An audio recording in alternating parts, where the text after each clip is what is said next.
Hello नमस्कार दोस्तों। आज हम आप लोगों को संस्कृत हिंदी से संस्कृत में अनुवाद करना सिखाएंगे। ठीक, तो अनुवाद जैसे भी मान लीजिए अंग्रेजी में आप लोग अनुवाद करते हैं तो उसमें कर्ता क्रिया और कर्म का ज्ञान होना चाहिए ना। ठीक, तो अब हम जो है पहले हम क्रिया देखेंगे। क्रिया में क्या होता है, जैसे पढ़ना लिखना हंसना खेलना कूदना ये सारी चीज़ें होती हैं। तो हमने पठ धातु को लिया है। पठ धातु के माध्यम से आप लोगों को समझाना चाहेंगे कि अनुवाद संस्कृत में कैसे होता है। ठीक, तो पठ धातु में पहली चीज़ तो लकार जो है 5 होते हैं ना। 5 लकार में एक पहले होता है लट लकार, यानी लट लकार का मतलब वर्तमान काल। आप जो है इंग्लिश में जब पढ़ते हैं तो प्रेजेंट पास्ट और फ्यूचर पढ़ते हैं ना, तो वर्तमान काल भूतकाल और भविष्य काल। इसके अलावा जो होता है एक अनुवाद होता है आज्ञार्थक के रूप में, यानी आज्ञाकारक शब्द जो होते हैं उसके रूप में। और अगला होता है विधिलिंग, यानी चाहिए के अर्थ में प्रयोग होता है। ठीक, तो 5 प्रकार से अनुवाद संस्कृत में होते हैं। और ये अनुवाद संस्कृत में अगर आप अनुवाद करना सीख जाएंगे तो फिर जैसे संस्कृत परिचायिका से आप लोगों का कक्षा 9th 10th में जो है संस्कृत परिचायिका से पैराग्राफ भी दिया रहता है, तो उसका हिंदी अनुवाद करना होता है। जैसे अगर आप हिंदी से संस्कृत अनुवाद करना सीख जाएंगे तो संस्कृत से हिंदी भी अनुवाद कर लेंगे। ठीक, तो इससे आपको ये भी फायदा होगा। तो चलते हैं, हम इसको समझाते हैं। तो पहला होता है लट लकार, दूसरा लंग लकार, तीसरा लिट लकार, चौथा लोट लकार और 5वां विधिलिंग यानी चाहिए के अर्थ में प्रयोग होता है। अब ये आप लोगों को याद करना पड़ेगा। ठीक, याद करने के लिए थोड़ा सा हम ट्रिक बता दे रहे हैं, आप लोग कैसे जल्दी से याद कर लेंगे। ठीक, जैसे लट लकार में वर्तमान काल होता है। वर्तमान काल में जो मतलब जो भी काम होता है तो उसका रूप कैसे चलता है, पठति पठतः पठन्ति, यानी पठ धातु का मतलब हम पढ़ना धातु से लिए हैं। ठीक, तो पढ़ना खेलना कूदना हंसना रोना गाना ये सब सारी चीज़ें होती है, तो हम पठ धातु से समझाते हैं। तो लट लकार वर्तमान काल का रूप ऐसे चलता है पठति पठतः पठन्ति और पठसी पठतः पठत पठामी पठाओ पठाम। लट लकार अगर आप याद कर लेंगे तो लंग लकार मतलब भूतकाल होता है। भूतकाल में आप लोग देखेंगे कि अ से शुरू होता है। याद करने का तरीका ऐसे समझ लीजिए कि वर्तमान काल में तो ऐसे चलता है, भूतकाल में जो है अ से शुरू होता है, बाकी पठत तो रहबे करेगा। अपठत अपठताम अपठन सब में अ रहेगा। ठीक, अब भविष्य काल में लिट लकार में से भविष्य काल होता है। भविष्य काल का आप कैसे याद करेंगे, ध्यान दीजिए। जैसे यहाँ लिखा है भविष्यत काल, हाँ, तो लंग लकार में आप लोग कैसे याद करेंगे, लंग लकार में अ से शुरू होता है, नहीं अपठत अपठताम अपठन।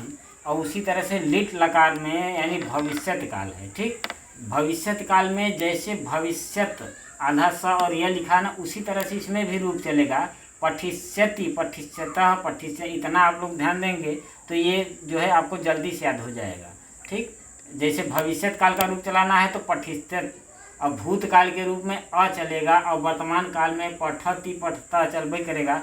और लोट लकार जो होता है आपका आज्ञाकारक रूप होता है। आज्ञाकारक रूप में जैसे लिखा है पठतु, यानी कहने का मतलब कह रहा है, कोई कह रहा है कि पढ़ तू, ऐसे शब्द मतलब ऐसे मालूम होता है। मतलब याद करने का एक ट्रिक है कि जैसे लिखा है पठतु पठताम पठन्तु, यानी पढ़ तू यानी तुम पढ़ो, इस तरह से। यानी ये क्या कर रहा है, आज्ञा, कोई आज्ञा दे रहा है कि पढ़ो तुम।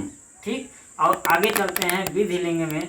विधिलिंग चाहिए के अर्थ में होता है, तो इसका शब्द एत से शुरू होता है। पठेत पठेताम पठेयु ऐसे चलता है। ठीक, तो ये आपको पठ धातु, अगर एक धातु अगर आप याद कर लेंगे तो सारा धातु जो है उसी तरह से चलता है। जैसे मान लीजिए हंस धातु का आपको रूप याद करना है तो हंसती एकदम सेम टू सेम वैसे रहेगा, हंसती हंसतः हंसन्ति हंससी हंसथः हंसथ और हंसामी हंसाव हंसाम ऐसे रूप चलेगा। उसी तरह से अगर लंग लकार में चलना है आपको तो अ से शुरू कर देंगे, अहसत अहसताम अहसन ऐसे। ठीक, जैसे दृश्य धातु से मान लीजिए आपको दृश्य माने देखना होता है, देखना धातु से रहेगा तो दृश्यति दृश्यतः दृश्यन्ति ऐसे रूप चलेगा। ठीक, यानी एक ठो अगर आप याद कर लेंगे तो सब में फायदा करेगा आपका। ठीक, आगे चलते हैं। ये तो क्रिया हो गया, एक क्रिया ने करना। आगे जो है जब भी कोई अनुवाद करना होता है हमें तो कर्ता और क्रिया तो जरूरी होते हैं ना। कर्ता मीन्स करने वाला भी कोई होना चाहिए अनुवाद में, ठीक। कोई काम अगर हो रहा है तो कोई कर्ता भी होगा उसमें, ठीक। तो कर्ता जो है खाली इतना आप लोगों को तैयार करना है, इतना मीनिंग तैयार करना है, सह तव ते त्वम युवाम यूयम और अहम आवाम वयम। एक चीज ध्यान दीजिएगा कि एक वचन, द्विवचन और बहुवचन, संस्कृत में 3 वचन और 3 पुरुष, हाँ, और इस तरह से काल जो है आपके 5 होते हैं, हाँ, 3 वचन 3 पुरुष होते हैं, ठीक। तो हमको कर्ता में जो है इतना याद करना है कि सह तव ते त्वम युवाम यूयम अहम आवाम वयम। सह माने होता है वह, ठीक। तव माने वे दोनों और ते माने वे सब। जैसे एक वचन के रूप में अगर हम लेंगे, यहाँ से देखिएगा कि एक वचन का है, ये 2 वचन का है और ये बहुवचन का है। तो एक वचन कोई एक लोग है या एक व्यक्ति है तो वह कहेंगे, 2 व्यक्ति रहेगा तो वे दोनों कहेंगे, और बहुवचन माने बहुत से व्यक्ति रहेंगे तो वे सब कहेंगे। उसी तरह से तुम दोनों और तुम सब।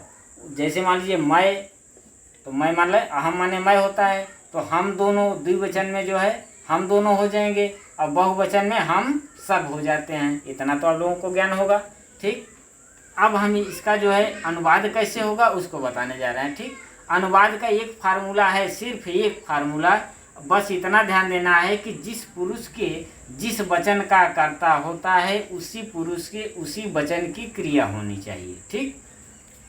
ये तो वचन हुआ, ये तो पुरुष हुआ यानी कर्ता हुआ, ठीक। और ये क्रिया हुआ, यानी जिस पुरुष के जिस वचन का कर्ता रहेगा उसी पुरुष के उसी वचन की क्रिया अगर हम लगा देंगे तो हमारा अनुवाद हो जाएगा। जैसे मान लीजिए हम आपका एग्जाम्पल लेते हैं कि वह पढ़ता है, वह पढ़ता है। तो सबसे पहले मान लीजिए हम अनुवाद करते हैं, तो सबसे पहले ये देखते हैं कि हमारा ये जो अनुवाद है वह किस काल में है, यानी वर्तमान काल है कि भूतकाल है कि भविष्य काल है।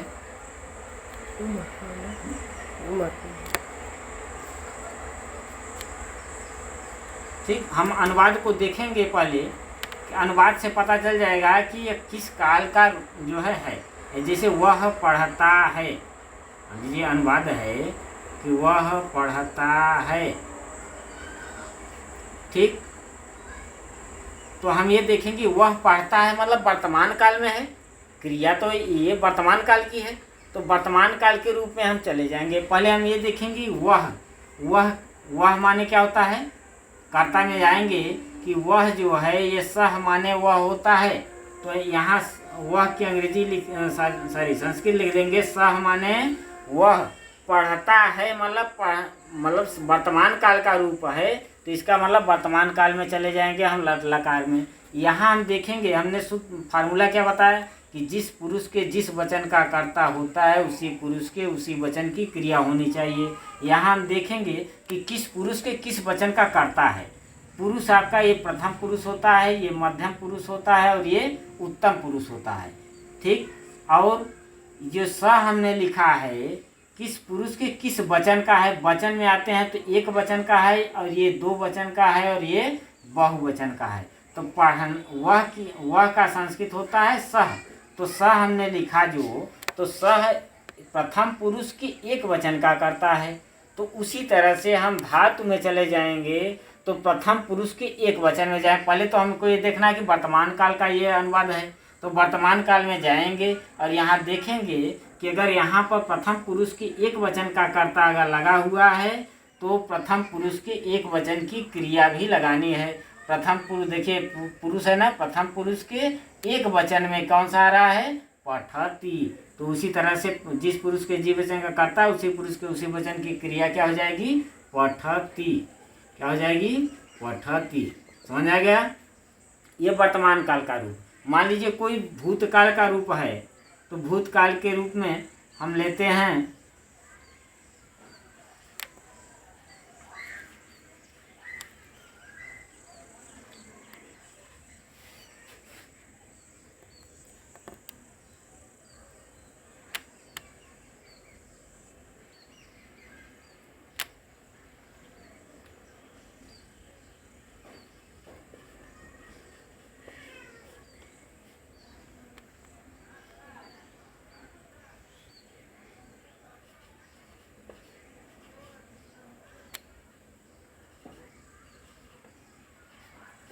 मान लीजिए हमने ये अनुवाद लिया कि हम दोनों पढ़े।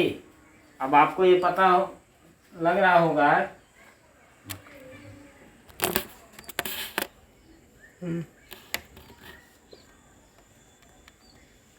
देखिए, मान लीजिए हम भूतकाल का कोई रूप लिए या अनुवाद लिए, हम दोनों पढ़े। अब इसे तो आप लोग पता चल गया होगा कि हम दोनों पढ़े का मतलब पढ़ चुके। पढ़ चुके का मतलब है कि भूतकाल का कोई रूप है। ठीक, तो भूतकाल में जाएंगे तो अब हम ये देखेंगे कि हम दोनों, काहे माने हम दोनों होता है, सह माने वह, तव माने वे दोनों, ते माने वे सब। उसी तरह से तम माने तुम, युवाम माने तुम दोनों, युवम माने तुम सब, अहम माने मैं, आवाम माने हम दोनों, और वयम माने हम सब। यहाँ से हम मीनिंग उठाएंगे इसका माने कि हम दोनों का माने होता है आवाम। आवाम, आवाम माने हम दोनों। ठीक, अब हम ये देखेंगे कि पहले तो ये भूतकाल का रूप है। ठीक, भूतकाल का अनुवाद है, तो भूतकाल में हम चले जाएंगे, पठ धातु के भूतकाल में जाएंगे तो आवाम माने हम दोनों जो है, आवाम अब देखेंगे कि किस पुरुष के किस वचन का करता है। तो अब हम देखेंगे कि किस पुरुष के है, उत्तम पुरुष के, और ये यहाँ से देखेंगे वचन यानी द्विवचन है। ठीक, उत्तम पुरुष के द्विवचन का करता है।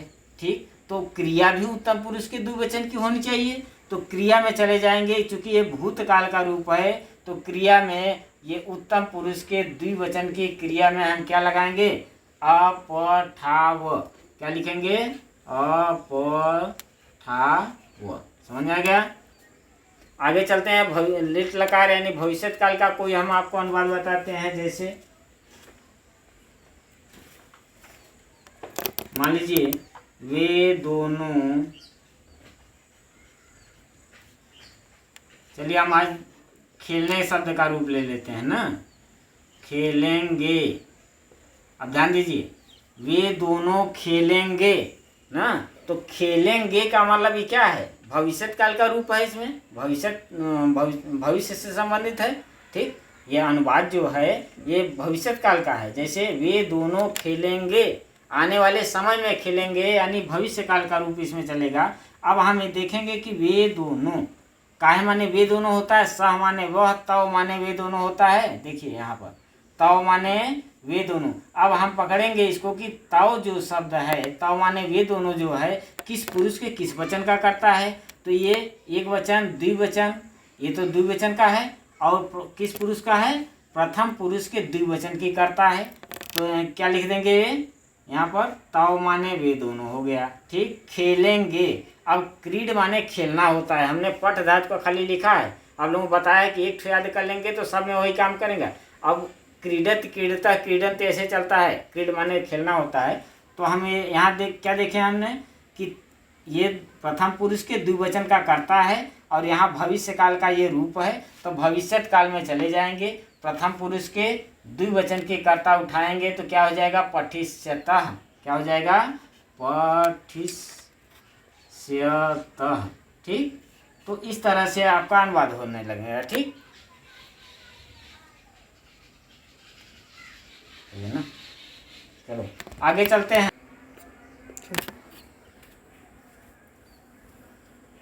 यहाँ हमने जो है पठिष्यतः आपको बता दिया था, क्योंकि पठ धातु नहीं है, यहाँ क्रीड माने खेलना धातु है। तो उसी तरह से हम बनाएंगे क्रीडस्यतः। क्या बनाएंगे, क्रीड माने खेलना होता है, क्रीडस्यतः। क्रीडस्यतः माने खेलेंगे हो जाएगा। ठीक, आगे चलते हैं। अब मान लीजिए हम अब वर्तमान काल, भूतकाल, भविष्य काल आपको बता दिए, जबकि हमने इसमें बताया कि 5 प्रकार से अनुवाद होते हैं। तो 5 प्रकार से अब अगला अनुवाद जो है कौन सा है, लोट लकार यानी आज्ञार्थक शब्द, आज्ञाकारक शब्द के रूप में। जैसे कोई हमें आज्ञा देता है ना, आज्ञा देता है कि तुम दोनों करो या तुम दोनों पढ़ो। चलो मान लीजिए अनुवाद है तुम दोनों, अब दोनों नहीं बल्कि हम दूसरा बदलेंगे, तुम सब पढ़ो। अब देखिए इसमें क्या, इससे क्या जाहिर हो रहा है कि कोई हमें आज्ञा दे रहा है। ठीक, तो आज्ञाकारक रूप इसमें चलेगा, लोट लकार चलेगा, तुम सब पढ़ो। अब हम यहाँ देखेंगे कर्ता से उठाएंगे कि सह माने वह, तव माने वे दोनों, ते माने वे सब, तम माने तुम, युवाम माने तुम दोनों, और यूयम माने तुम सब होता। तुम दोनों या यहाँ पर युवाम माने तुम दोनों होता है, यूयम माने तुम सब। अब यूयम शब्द जो है ये आपके बहुवचन में आता है और मध्यम पुरुष के बहुवचन का रूप है। ठीक, तो तुम सब का क्या हो जाएगा, यूयम। यूयम माने तुम सब, और पढ़ो, ध्यान दो, ये किस में जाएगा, आज्ञार्थक शब्द में जाएगा। यहाँ लोट लकार आज्ञार्थक शब्द का जो धातु का जो रूप चलता है, मैंने बताया कि पढ़तु, यानी पठतु पठताम, पठन्तु पठ पठतम, पठत पठान पठाओ पठाम, ऐसे रूप चलते हैं। तो हम यहाँ देखेंगे कि यूयम शब्द जो है कहाँ से लिया गया है, यानी मध्यम पुरुष के द्विवचन का रूप है। ठीक, उसी तरह से हम यहाँ चले जाएंगे मध्यम पुरुष के, ये पुरुष है, मध्यम पुरुष के बहुवचन ना, मध्यम पुरुष के बहुवचन में जाएंगे तो हमको मिलेगा पठत। क्या मिलेगा, पठत। ठीक, यानी तुम सब पढ़ो। आगे चलते हैं विधिलिंग के रूप में। अब विधिलिंग भी में भी अनुवाद, विधिलिंग का मतलब चाहिए के अर्थ में होता है। ठीक, चाहिए के अर्थ में हम आप कैसे अनुवाद करेंगे, जैसे तुम दोनों को पढ़ना चाहिए, ऐसे अनुवाद भी आते हैं। मान लीजिए हम यही लेते हैं, या हम सबको, चलिए हम वाला ले लेते हैं, हम सबको पढ़ना चाहिए। ठीक, अब हम देखेंगे कि पहले यहाँ हम सब कर्ता क्या है, हम सब, तो हम सब काहे माने होता है ये आपको याद करना पड़ेगा। ठीक, तो अहम माने मैं, आवाम माने हम दोनों, वयम माने हम सब होता है। पहले हम लिखेंगे वयम। अब हम देखेंगे कि वयम शब्द जो है किस पुरुष के किस वचन का करता है। तो वयम शब्द जो है ये उत्तम पुरुष के किस वचन का है, बहुवचन का करता है। उत्तम पुरुष के बहुवचन का करता है। तो हम यहाँ विधिलिंग में जाएंगे, चूँकि चाहिए के अर्थ में ही होता है। पढ़ना चाहिए शब्द अगर आएगा तो विधिलिंग का रूप चलेगा, पठेत पढ़ताम पठेयु ना, तो वयम माने हम सब हो जाएगा। अब चाहिए के अर्थ में जो है इसका रूप चलता है, तो ये जो है आपके उत्तम पुरुष के बहुवचन का है, तो यहाँ से भी उत्तम पुरुष के बहुवचन का रूप उठाएंगे तो क्या हो जाएगा, पठेमः। ठीक, समझ आ गया। हम समझते हैं कि आप लोगों को अनुवाद समझ में आ गया होगा, और विस्तार से बताना होगा तो फिर हम अगले वीडियो में बताएंगे। और कहिए तो का दो ठो और बता दें।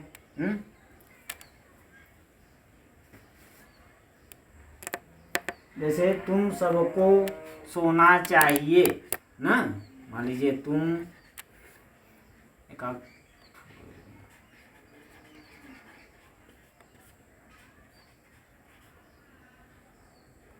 देखना चाहिए।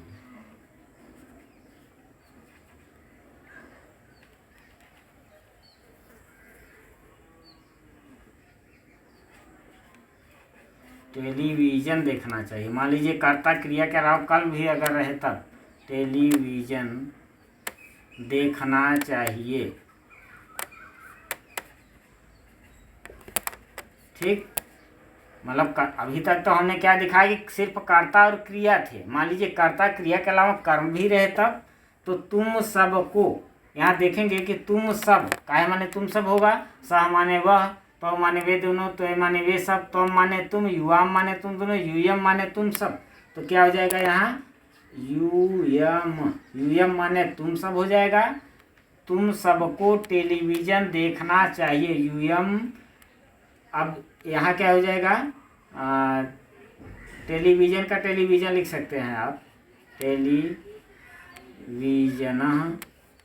हाँ, अब चाहिए के अर्थ में है देखना चाहिए, तो चाहिए वाला रूप हम यहाँ से उठाएंगे कि यूयम शब्द कहाँ से आया है, ये मध्यम पुरुष के बहुवचन का रूप है। ठीक, तो उसी तरह से मध्यम पुरुष के बहुवचन में जाएंगे तो देखना चाहिए, दृश्य माने देखना होता है, दृश्यते दृश्यते उठी, जैसे यहाँ पर पठेत है तो क्या हो जाएगा, दृश्येत। क्या हो जाएगा, दृश्येत, यानी तुम दोनों को या तुम सबको टेलीविज़न देखना चाहिए, तो यूयम टेलीविज़न दृश्येत। अब हम समझते हैं कि आप लोगों को समझ में आ गया होगा। ठीक, अगर कोई कन्फ्यूजन होगा तो आप कमेंट बॉक्स में लिखेंगे तो हम उसको कन्फ्यूजन आप लोगों का दूर कर देंगे। ठीक, वीडियो को देखने के लिए बहुत बहुत धन्यवाद।